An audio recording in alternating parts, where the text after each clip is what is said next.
Well, I hope everyone has had a Merry Christmas and Happy New Year and Happy Holiday season this year.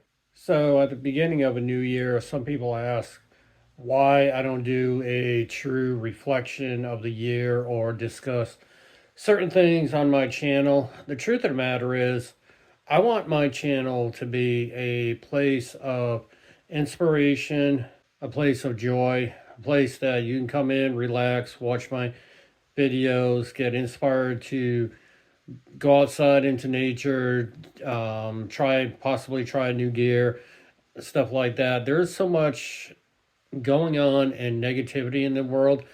I just do not care to share that. And yes, I go through a lot of the same things that you all go through. And truthfully, that's not what I want this channel to be about. I want it to be a place of joy, a place you feel inspired, a place you can come see the beauty of what God has given us. And yes, I truly believe everything is given to us by God. But that's, kind of my stance on why I don't share everything throughout the year. And at the end of the year, I really do not do a recap of my entire life. Hopefully that answers a question as to why you don't see certain things on my channel and I don't cater to certain things. I do not want this channel to become a place of drama, negativity, and all that other stuff. So I haven't really posted much between just before Thanksgiving up until now, and it's a few days into the new year. I took some time off. I had some issues going on, and I also wanted to spend time with my family. Plus, not only that, the weather really has not been that great for getting outside.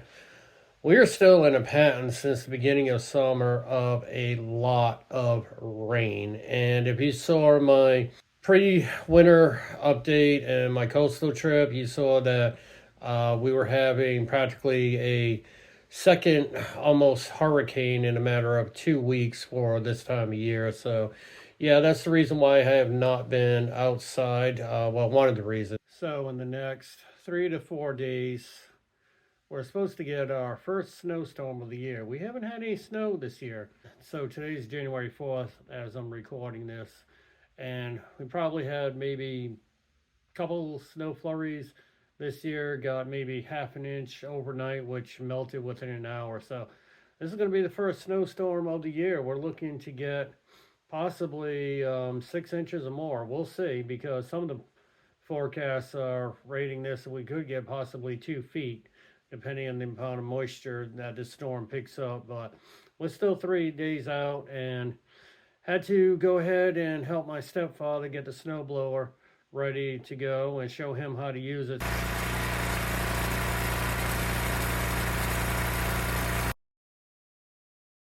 With this being the beginning of a new year, it also means it's tax time. So we got the end of the year paper sorting and shredding going on. Still cleaning and downsizing a lot.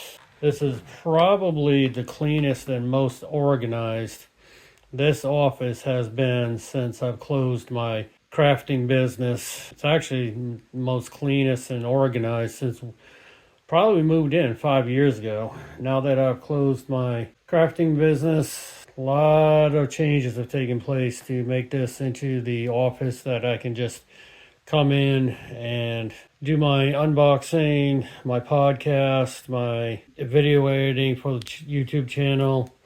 Still got some stuff under there I need to address once I clean out some other areas and get some storage going. And one of the things I'd like to do with some of the changes is I'd either like to get rid of that second bookshelf and that storage cabinet and put a big comfy chair there where I can sit comfortably and do my podcasting, because one of the things I don't like with this setup is it looks like I am sitting at a desk during my podcast, and then the background is not what I wanted. So this here would actually stay for my unboxing and gear, just random gear reviews, because I've got the microphone that's connected to the changer, and I've got the other microphone which is connected to the iPad to do the voiceovers. The other thought is, rather than putting the big comfy chair there, because I'm going to have some backlighting issues, not sure what I want to do with this table now. I've had this table probably for a good, 10, 15 years. And once I clean up this area, since I'm not doing my crafting anymore, the thought may be to actually get rid of this table and put the big comfy chair there. I do want to get a second microphone set up like the one that you see back there on another arm for podcasting. Fish tank. Well, let me explain the fish tank to you. So where I work, we have a shiner tank for bait fish, and one of the things that sometimes ends up in that tank when we get delivery of shiners is crayfish and tadpoles or frogs. Well, we had gotten a tadpole in. He had tail, and he also started getting his legs. And he was either going to get to the point of drowning in that tank because he was developing his lungs, and going to get to the point that eventually he would be breathing air and he needed something to stand on, or they were going to release him into the pond behind the store. I was not keen into releasing him into the pond behind the store, and the reason behind that is we've done that in the past, but since then they had cleaned up some of the product that we had in the store and dumped it into that pond. So into that pond went about 10 bags of concrete. Probably the bags weighed a good 60 pounds each, that they just dumped into the pond in the back, paper and all. They've dumped other stuff into that pond, and I was not about to release the tadpole in there, so I rescued him. And he was in a 3-gallon tank before that, but then once he absorbed his tail and became a full-fledged frog, I went ahead and did this setup for him, which is kind of a little bit of water, and where he can actually go up on land, where at night he can hunt and eat the crickets. I'll go ahead and show you the frog. So this is the frog here. Let's see if I can get another angle on him. He is very friendly. As far as me picking him up, he's totally used to me. Yeah, I know. He likes staying in my hand because it's nice and warm. Okay, I know. I gotta get you some more crickets in the next couple days. There you go. So I think he might be of the bullfrog variety, but I am not totally sure. He has not fully developed into his adult colors yet. I may actually go ahead and release him in the spring back to the wild now that he's a full froggy. He's eating crickets and that. I know of a few ponds where he would be safe. Where there's other small frogs, there is no fish that could actually eat him, and no chance that now that he's friendly that other humans could pick him up. So that's my thoughts come spring of releasing him. So which then I'm not sure if I want to go ahead and convert the fish tank over to a full fish tank or not, because that would mean getting heaters and filtering systems and all that other stuff in the Temperature in this office stays probably at about 65 degrees year round because we don't actually keep the heat that high in the winter. Oil heat's very expensive.